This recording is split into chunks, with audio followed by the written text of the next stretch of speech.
L'actualité patrimoniale selon les GIRA. Contracter un prêt immobilier pour une SCI.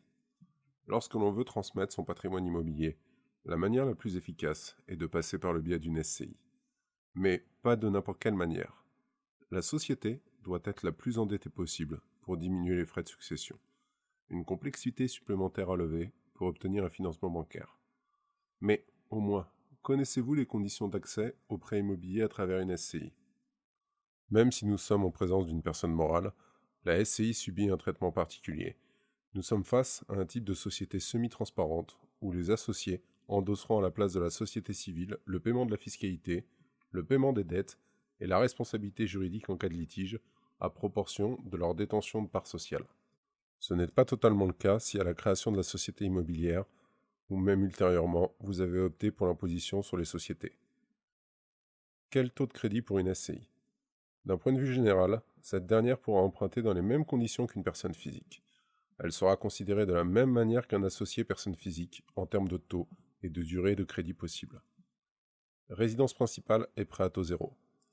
Si par contre, vous souhaitez acquérir votre résidence principale via une SCI familiale, vous ne pourrez pas avoir accès au crédit à taux zéro dans le cadre de votre acquisition. Critères d'obtention du prêt immobilier. Pour l'obtention du crédit, la banque va appliquer les mêmes règles sur le calcul d'endettement pour la société civile qu'elle utiliserait pour une personne physique, à savoir, pour les revenus, on additionnera ceux de la SCI, loyer et fermage, à ceux des associés.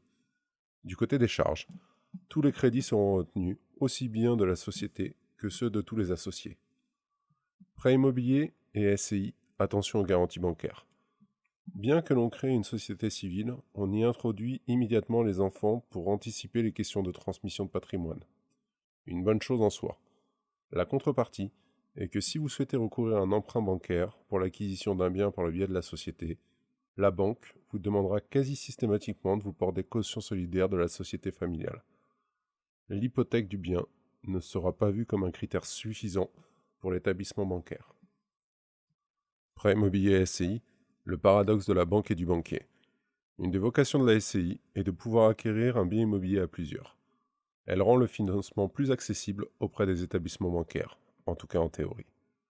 Nous avons vu précédemment que plus les associés et la SCI possèdent de patrimoine et de revenus, plus la solvabilité de l'opération est importante. Car dans sa gestion du risque, la banque cumulera la situation de tous les participants, à quelques nuances près bien entendu. La question épineuse des associés mineurs. Si vous ne voulez mettre dans l'embarras votre banque, faites une demande de crédit immobilier pour une SCI familiale détenue en partie par des enfants mineurs. Vous allez voir que d'un seul coup, les choses vont se compliquer rapidement. Car en effet, il n'est pas possible pour un mineur de demander un crédit immobilier. Juridiquement, leur responsabilité ne peut être engagée qu'à hauteur de leurs apports. Les banques refuseront de leur prêter.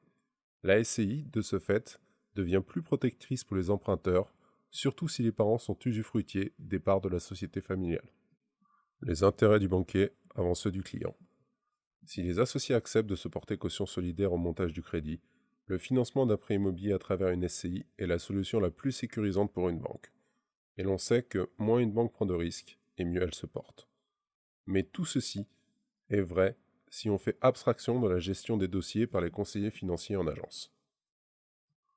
Car dans une période de taux bas immobilier, où les dossiers ne manquent pas dans les agences bancaires, pourquoi les conseillers vont s'embêter à monter des dossiers complexes, alors que dans le même temps, ils pourraient montrer 2 voire 3 dossiers leur permettant d'atteindre plus facilement leurs objectifs commerciaux. Vous devrez pour y arriver à vos fins, soit faire appel à un courtier en crédit spécialisé, soit vous armer de patience et faire preuve de combativité, soit passer par un crédit en nom propre. Prêt immobilier par la SCI ou en nom propre. Le crédit en nom propre sera le plus simple à obtenir de la banque, mais est-ce la meilleure solution du point de vue des associés ? Prêt en nom propre de la part des associés. Si les associés choisissent de passer par un crédit immobilier en nom propre, chacun d'entre eux devra effectuer les démarches nécessaires pour obtenir son financement. Dans le cadre d'une SCI non familiale, ce montage à travers un crédit immobilier peut poser rapidement des soucis en termes de garantie bancaire. L'absence de lien juridique entre les associés empêchera la banque de faire un dossier de crédit en commun. Certaines banques, pour faire preuve de souplesse, passeront par la voie de crédit à la consommation. Rassurez-vous, car dans ce cas de figure, les mêmes taux que ceux du crédit immobilier seront appliqués. Les associés devront avoir une capacité de remboursement important, car la durée de ce type de crédit sera inférieure à celle d'un crédit immobilier classique. Cela augmentera d'autant plus les mensualités à rembourser. Les fonds récupérés par les associés à travers le crédit pourront soit être injectés en capital social, soit servir au remboursement du crédit et être comptabilisés en tant que compte courant d'associés. Déductibilité des intérêts d'emprunt. Si la société civile n'a pas opté pour le régime de l'impôt des sociétés, l'administration fiscale tolère que les intérêts d'emprunt ayant été souscrits par les associés pour financer l'acquisition immobilière soient déductibles du revenu fiscal. Attention tout de même, car cela ne reste qu'une tolérance de l'administration. Prêt immobilier à travers une SCI. Même si cette solution sera la plus complexe à mettre en place, le prêt immobilier à travers la SCI reste la solution la plus sécurisante pour tout le monde, la banque et surtout les associés. Car si l'on crée une SCI familiale, c'est avant tout pour des questions de transmission du patrimoine immobilier. Avec une comptabilité tenue correctement, les droits de tous les membres seront préservés, quelle que soit la situation, séparation, décès, vente du bien, cessation ou donation des parts de la SCI.